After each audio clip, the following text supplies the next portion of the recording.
शशि जी आपका पर्यवेक्षक आपने बहाल किया है संविदा पर, मगर संविदा पर कर्मियों को अन्य कोई सुविधा नहीं है। 5,000 से 750 रुपया 7,500 रुपया आप उनको देते हैं, जबकि ये एक तरह से जो न्यूनतम मजदूरी है बिहार का वो भी लागू नहीं हो पाता है। और जवाब में आपने जो वार्ड स्तर पर स्वच्छता कर्मी की जो बहाली की है उसे आप मानव बल करार दे रहे हैं, तो जबकि वो एक कर्मी है, वो अस्थाई नेचर का काम करते हैं और कठिन काम करते हैं जो कोई नहीं करता समाज में, वो सफाई का काम, वो सफाई की काम करते हैं और 1,500 से 3,000 रुपया उन्हें मिलता है।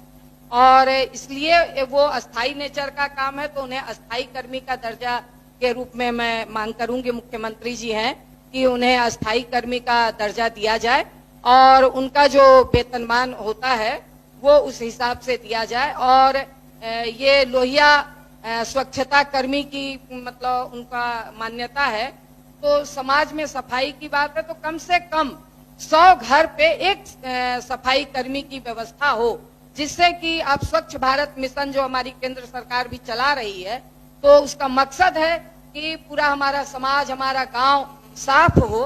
तो अगर 100 घर पर एक स्वच्छ कर्मी रहेंगे तो बेहतर तरीके से सफाई अभियान चलेगा। और ये मैं कहना चाहती हूँ, और इसमें कम से कम 50% महिला और 50% पुरुष की एक बहाली होनी चाहिए, मैं ये चाहती हूँ। इसलिए जो मेरा सवाल था, तो मंत्री महोदय जी इस पर थोड़ा सा प्रकाश डालेंगे तो अच्छा रहेगा। माननीय सभापति महोदय, माननीय सदस्य के प्रश्न के उत्तर में स्पष्ट रूप से मैंने बताया है महोदय, लेकिन माननीय सदस्य की चिंता दूसरी है महोदय। ये योजना महोदय बहुत महत्वपूर्ण है महोदय, और हर मनुष्य के जीवन से ये जुड़ा हुआ है। और बिहार में लोहिया स्वच्छ अभियान चल रहा है महोदय, और जो वहाँ कर्मी है महोदय, जो बल जिसकी नियुक्ति करने का, जिसके रखने का अधिकार हमने ग्राम पंचायत को दिया है महोदय, और ग्राम पंचायत के मुखिया के माध्यम से ये तय हुआ कि कौन कौन वार्ड में कौन ये काम करेंगे। तो जहाँ तक इनके जो सुविधाएं है महोदय, इनको सुविधा बहुत सारा हम लोग दे रहे हैं, उसकी चर्चा भी माननीय सदस्य को करना चाहिए, क्योंकि ये गांव से जुड़ी हुए हैं, गांव के हालात को समझते हैं महोदय। उनको बहुत सारी सुविधा भी दे रहे हैं।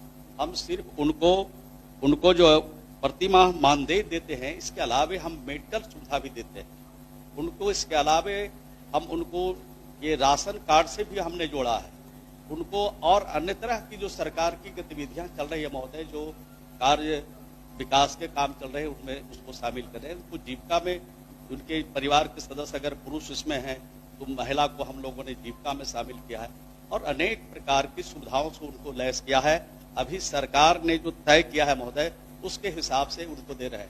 ये योजना महोदय, ये यूजर से पैसा लेना है महोदय, 1 रुपया प्रतिदिन देना है महोदय, और आज की तारीख में महोदय यूजर चार्ज बहुत नहीं मिल रहा है महोदय।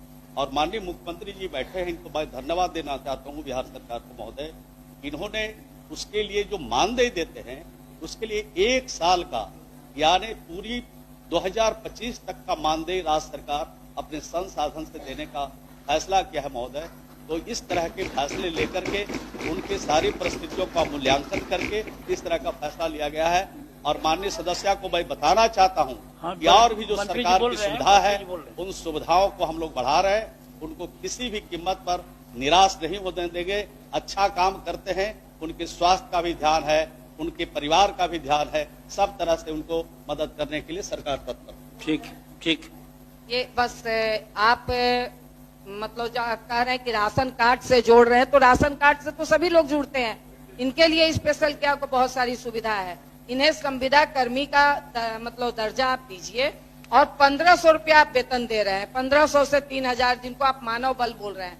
ये इससे किसका परिवार आज के समय में चलेगा महोदय?